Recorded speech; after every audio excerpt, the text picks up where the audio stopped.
I'm Amber, and welcome to the Meet RX Success Podcast. And today we are joined with Trudy, who is going to share her story about her experience with the carnivore diet. Hi, Trudy.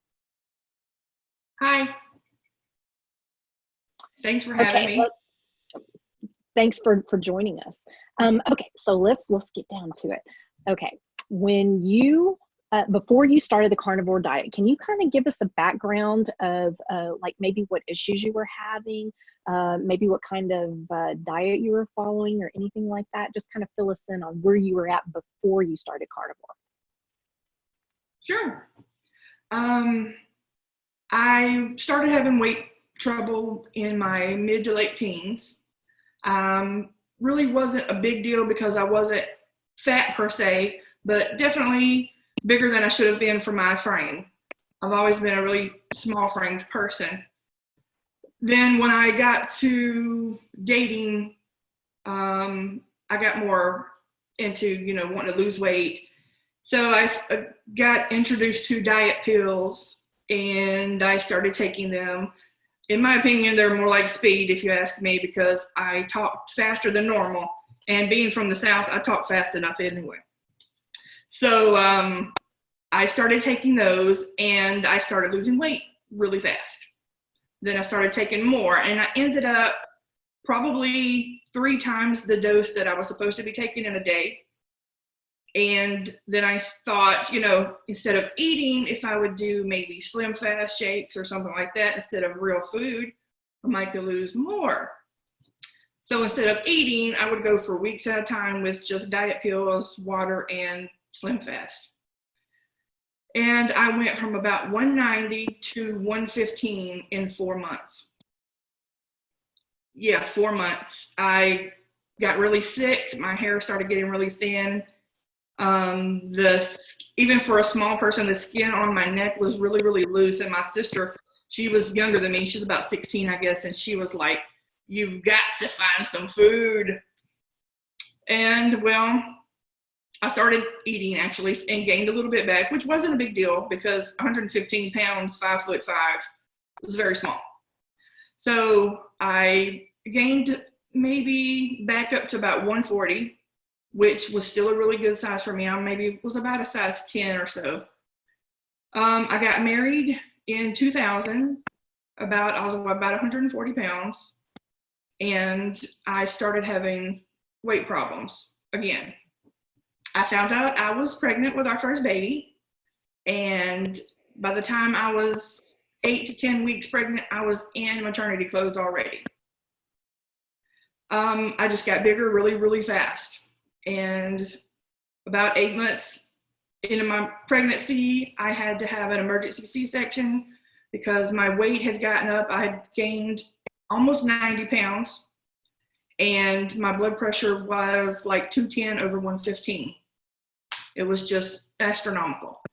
So I went for emergency C-section. She was born. I weighed 236, up from 140 in 8 months. That was really hard. I did not lose weight after I didn't lose any baby weight or anything. My weight just started gaining and gaining and gaining. Every time I would go to the doctor, I had gained probably 10 or 15 pounds every single doctor visit. I finally got on blood pressure medication because my blood pressure was higher than my mom's, and she was on blood pressure medication. So I kept gaining weight. I was probably 350 by then. The doctor says, "I have no idea why you keep gaining weight." I tried every diet known to mankind, I feel like. I'm in my mid-20s at that point. I can barely walk. I'm just about as big around as I am tall. And my husband and I were actually traveling the country full time. My husband is a preacher, so we were all over the country. And at this point, my nerves were totally shot, probably from not used to being traveling, because we were newly married at this time also. Newly married, a new baby, 100-pound weight gain in less than a year. And I started having really bad issues with my nerves. I mean, horrible. I tried Prozac. I can't even tell you how many things we tried. They worked for like a few weeks and then they quit working. So I just kind of gave up trying. I tried to deal with it. And by mid 2000s, 2007, 2008 maybe, I was 400 pounds. My husband tried his best to help me with any kind of diet that I wanted to try or any kind of weight loss program. We tried just about every drink mix, every shake, every meal plan, diet plan. Literally, I felt like I tried everything. We did everything we could to pay for every natural supplement that people wanted us to try because somebody had lost 100 pounds or 200 pounds, whatever, you know. And I'm like, okay, maybe this is it. It wasn't. 2011, I was diagnosed with diabetes, type 2. I ended up in ICU for a few days because they couldn't get my sugar to come down. When the doctor came in and said, okay, you're a diabetic, I guess he expected me to just go to pieces. But I was so miserable, I was like, okay, what do we do? I've always been that type of person. Whatever the doctor told me to do, that's what I did.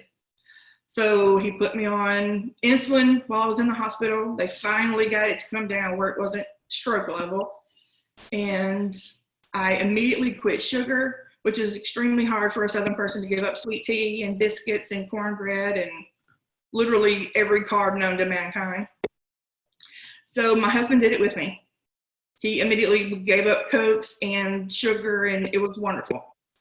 Within about 14, 15, 16 months maybe, I had lost 100 pounds just by giving up sugar and watching carbs. Of course, they don't tell you to give up carbs. You have to limit your carbs.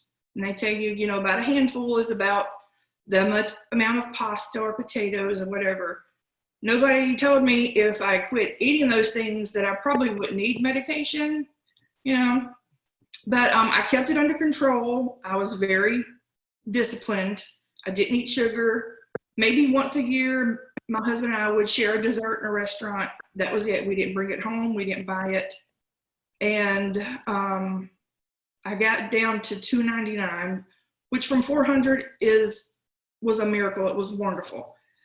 I felt like my old self again. My nerves started getting better. And then all of a sudden, I started having trouble with my knees. And I'm like, oh, what in the world? I found out I had osteoarthritis in both of my knees and arthritis under my kneecaps. So at 30, I barely could walk. By the time I was 33, I was on a cane and diabetic. I had arthritis pretty much from the neck down. My toe joints, my fingers, literally every joint in my body just ached from sun up to sundown. If I sat more than 5 minutes with my legs hanging down, my feet and legs would swell so bad. I went from a 7.5 shoe to a 9, just because my feet and legs were always just huge. I wear skirts every day. I got to where I would wear skirts to the ground because I didn't want anybody to see how big my legs were. It was just super embarrassing, you know. And it was hard to walk again. And over the next year, I gained 60 pounds back, the same 60 pounds I had just struggled to lose. So I decided to try Atkins, and I got very strict with it. And within 5 months, I lost 11 pounds in 5 months. 11 pounds. I'm like, you gotta be kidding. Here I am struggling. I just lost 100 pounds. I gained it all back. Struggle, and I bought the little Atkins meals and, you know, this, that, and other, and the Atkins snacks and all that other deal, and lost 11 pounds. I said, I don't know what in the world I'm going to do now because I'm doing everything I know to do. I'm staying away from sugar. I'm eliminating my carbs even more than I was. And I was still in my 350s to 380. And My knees got worse. I did finally start getting injections in my knees just to be able to walk. And even going to church or the supermarket, I still had to use a cane or one of the motorized carts. And, you know, we get this idea in our heads. And I'm guilty of this when I was thin, seeing other heavy set people on those things, thinking, you know, if they wouldn't eat so much, they wouldn't be on that cart. And I just knew that that's what everybody was thinking about me, you know. So I'm struggling and struggling. And finally, I said, you know, I'm going to have weight loss surgery or something. I had aunts and uncles that have had it. I had a brother, one of my sisters had both had it. And I thought I was next. Found out my insurance wouldn't pay for it. So I'm like, okay, what do I do now? I went to my doctor and she said, you really need to have this, because she knew I kept a diary of everything I ate. I kept it in one of the apps on my phone. Everything I ate, everything I drank, literally everything, just so I knew exactly what I was eating and I could tell the healthcare professionals, whoever I had to see. So I said, insurance won't cover it. What about getting on disability? And she said, she looked at me really, really quietly, and a sad look came over her face. And she said, that could take months or even longer, and you don't have that kind of time. So without her saying it, I knew she was telling me I was going to die. I'm in my mid-30s.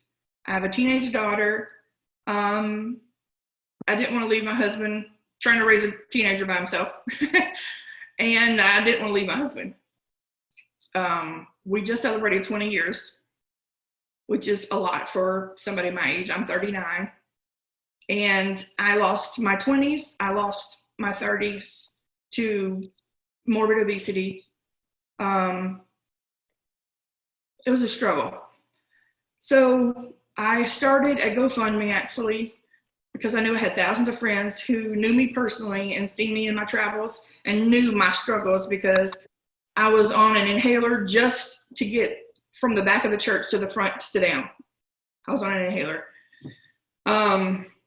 I have been singing since I was 2 years old, and I got to where I couldn't sing because I didn't have enough air to even just sing even a slow song. And that was part of my husband's ministry, and I felt like I was kind of letting him down.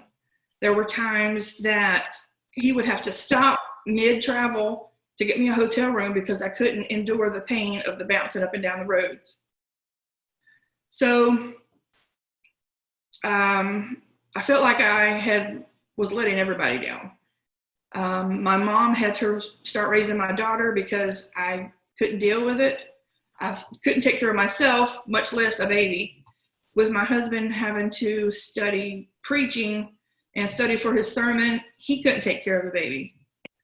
So my mom had to step in, and thank God she was young enough that she could. She was only 39, I think, when she was born, so she was still in her 40s being able to take care of the baby. So we only had one child. In 2018, my doctor said, you're anemic and we can't seem to figure out what is going on. We're going to send you for a colonoscopy. I went and they found nothing wrong. So they said, okay, let's go for a hysteroscopy, which I wasn't prepared for. I'm of the opinion that a scope test is a definition of something going where it shouldn't. So I went for the hysteroscopy, and they found a polyp in my uterus, and it was cancer. So I'm 38. I have to have a radical hysterectomy, which means no uterus, no ovaries, no fallopian tubes. The whole shebang is gone. That was hard. I knew I was, in my opinion, too old to have another baby. But when they tell you that you can't have any more babies, it's kind of a blow to a woman, you know. I was really excited about not having to worry about my cycle anymore because I would go for 6 to 8 weeks straight. Ended up having to have blood because I lost too much in my health. was already bad enough. So when they told me I had to have a hysterectomy, I'm like, well, bring it on, praise the Lord, whatever. If it's going to cure some problems, let's get after it. So my gynecological oncologist started working with people that she knew and bariatric doctors to help me on her end with the weight loss surgery. I found out it was going to cost me $19,000 out of pocket. I had nowhere near that kind of money. So I started the GoFundMe and started raising money. And I found a hospital in Mexico, one my brother and aunts and uncles and people had used that were reputable, and I knew I wasn't going to, you know, lose my kidneys to a black market or anything. And I started going through that hospital. They actually work out of San Diego. I went through them and I sent them to my deposit. I started going, I got airline tickets. I had everything prepared. I started buying everything that they said I would need at the hospital. And I started their very strict bariatric diet. In 3 months of a very strict diet, I lost 5 pounds. And they told me there was no way that they could do it because my BMI was still way too high. So I lost my deposit.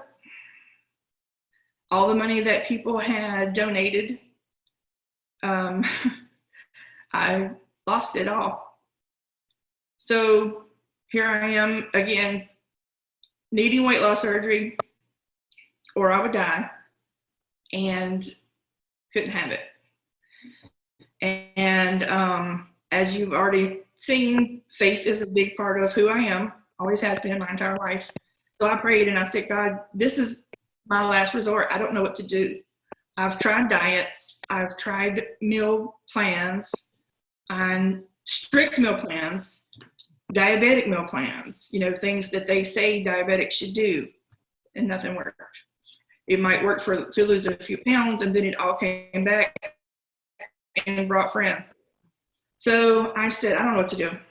And I had been told by some friends who were on keto, and I was like, yeah, it's not for me. I did research, but I was like, nah. It was too restrictive. It was more restrictive than I already was doing. And, you know, well, one morning I woke up. It was actually a week after my birthday. I turned 39. A week later, I said, I'm going to try this keto thing. And I started it, and I felt great. I'd never felt that good. I mean, even when I was 20 years old, I didn't feel that good. I started, I was able to get off my cane. My sugar started getting normal because the only carbs I ate was the ones in the broccoli, and I ate loads of broccoli.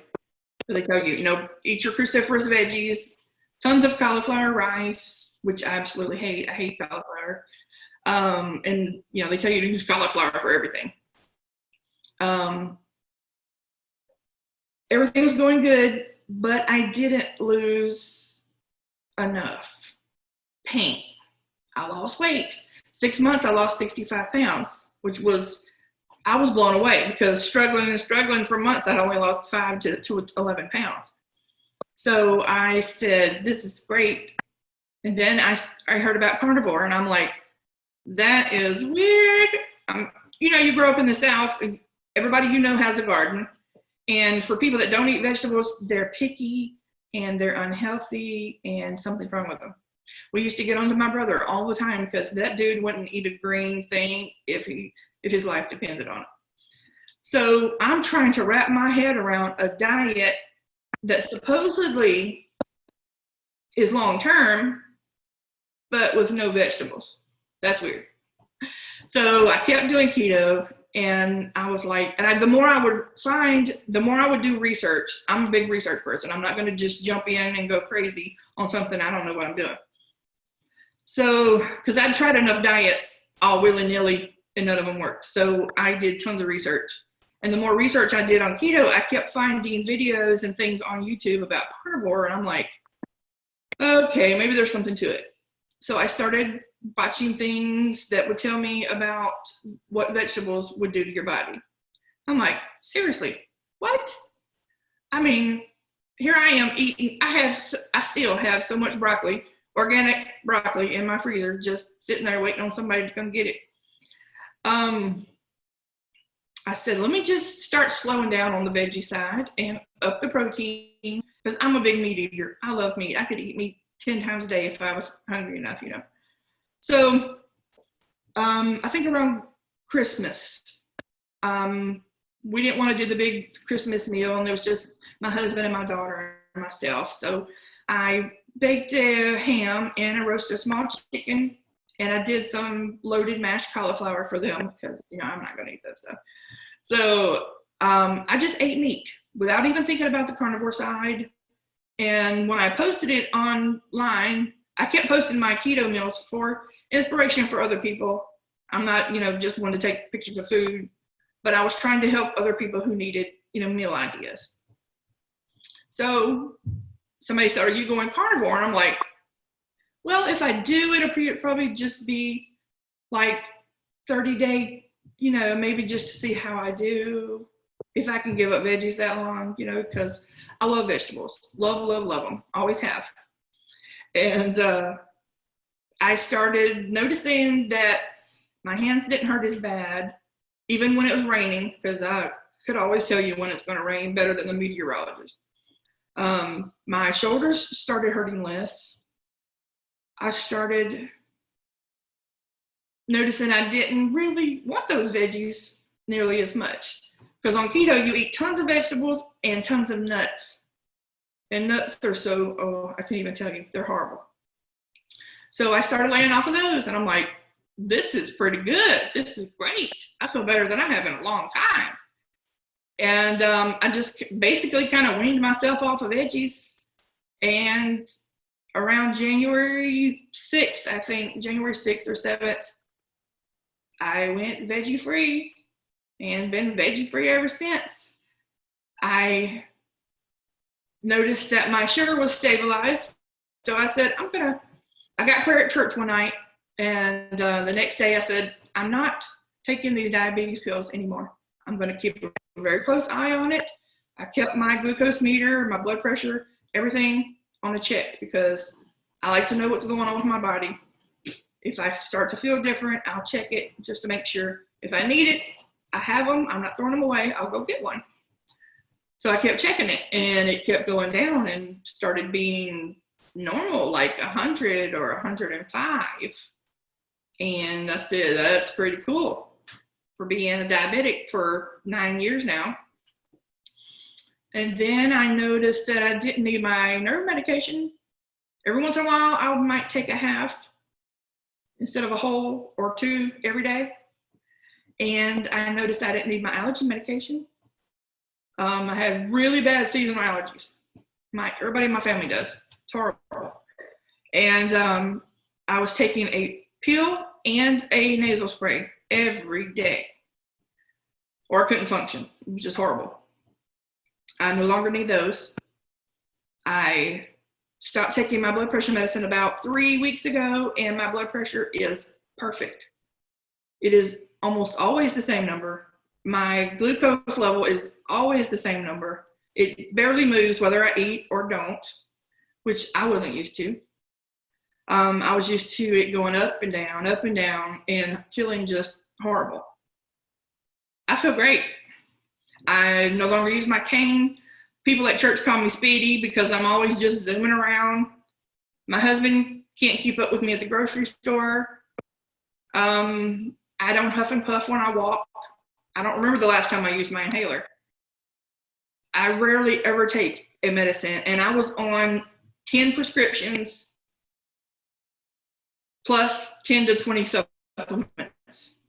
Because on keto, they tell you, you need this supplement, that one. Oh my gosh, like a handful every day. I don't take anything. This morning, I did take a Lexapro because I knew my nerves were going to be, on edge this morning. I'm not a public speaker, but I do have a desire to help people like myself. I have people, ever since I started losing weight on keto, I had people contact me, hundreds of people through Facebook Messenger and text, asking me to help them. What can I do? Because they see they've seen me struggle for years. The last 20 years have just been one health condition after another. I lost 100 pounds, then I gained it back, and I have just lost that same 100 pounds again. Well, 99 pounds anyway. I haven't lost 200 pounds. I've lost 100 pounds twice. I wish I'd lost 200 pounds. I still have about 170 pounds to go to get to where I need to be for my frame.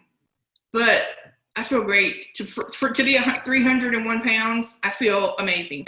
I can go check the mail if I want. I can go grocery shopping if I want. I can do pretty much anything. I don't have to sit down very often, unless I just want to. I get up every morning at 5 o'clock and do cardio from 5 to 6. I just can't even begin to describe how awesome that I feel. And my husband is ecstatic. I'm able to spend time with my daughter. She did come back to live with us November 2018. But I lost all those years, you know, her as a baby and a toddler and a little girl. Yeah, I'll probably start crying. But I know what it feels like to feel helpless and hopeless. When you've tried everything and nothing has worked, you feel like you're always going to be that person who never does anything, and you feel like you've let your family down, and you feel useless, and like people would be better off if you weren't around, because people had to take care of me. My poor husband had to take care of me. He's had to do so much, help me put my shoes on. I can't even tell you the last time I wore shoes that tied up because I couldn't get to them. But I kept having more and more people ask me to help them with losing weight. And every time I would learn something new, I would share that. And they're like, are you a health coach? No. Are you a weight loss coach? No. But I know how it feels, so I want to help. If you want help, I will help you. And if I don't know the answer, I will find it, because that's just how I am. And so I found MeatRx. I found Dr. Baker on YouTube. I bought his book. I'm in the process of reading it. Due to some health issues, maybe a stroke or something that happened when my daughter was born, I don't remember things long enough to process them quickly like some people. But that's getting better too. I am reading, and I reread things so that I can retain them. And I have 5 pages of notes, actually. My husband set up till 2:30 this morning to help me with notes for me to do this interview.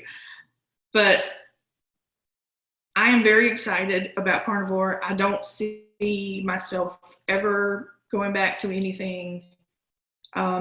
From a person who could sit down with a bag or canister of nuts and just literally eat it to the bottom, I don't see myself ever doing that again. I mostly eat twice a day. If I'm up early, I kind of start getting hungrier before lunch, and then I'll just eat lunch early. Usually a pound of meat. It might be ground beef, a steak, whatever I feel like I want that day. But 99% of the time it is beef, because I just feel so good after eating it, and I'm satisfied longer. I do eat chicken every once in a while, but I don't feel really good afterwards, especially if I eat it like in a restaurant, because only God knows what's in that chicken. But I do like preparing food at home myself, and I'll eat usually a pound and a half for lunch, and a pound and a half. The other day I ate 3.5 pounds of beef in one day because I just couldn't get enough food. And I kind of snuck in the bathroom to get on the scale the next morning. I'd lost a pound. I'm like, I ate 3 pounds of meat and lost a pound. I can do this. So my weight does fluctuate a little bit. It goes up and down. And when I hit a new low, it'll jump right back up.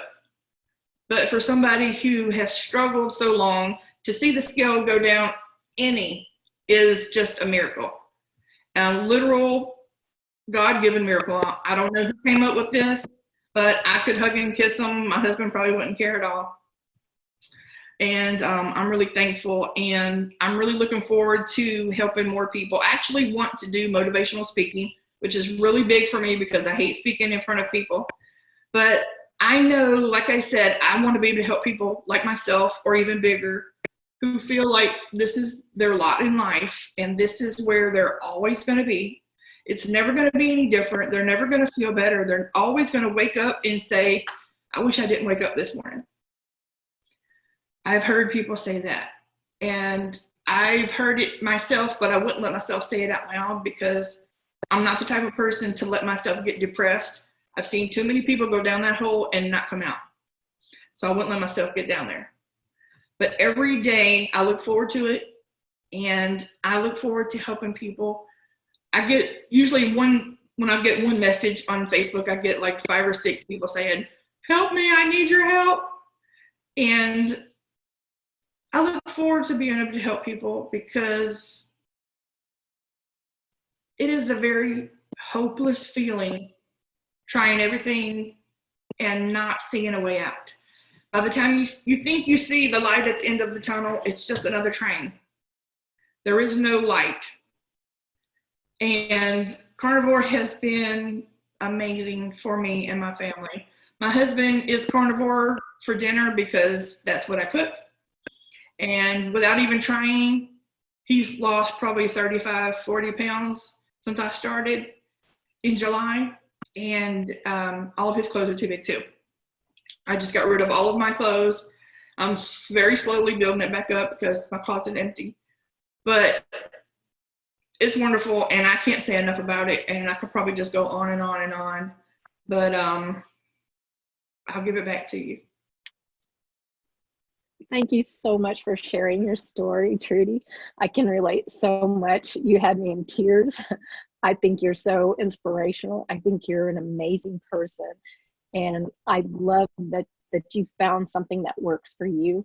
And please continue to help others the way you're doing. It's so, so important. And that's why we do these interviews. So others who feel hopeless have hope now because they see others doing it. And even if you think your story is not amazing, which yours is amazing, it matters. It matters. Somebody can relate. I can relate to so much that you said, that it's amazing how many people you can touch.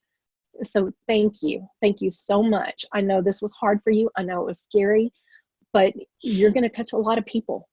So I appreciate you and thank you so much. Thank you. And you have an amazing day. You and too. I'll say bye for now. Bye, Trudy.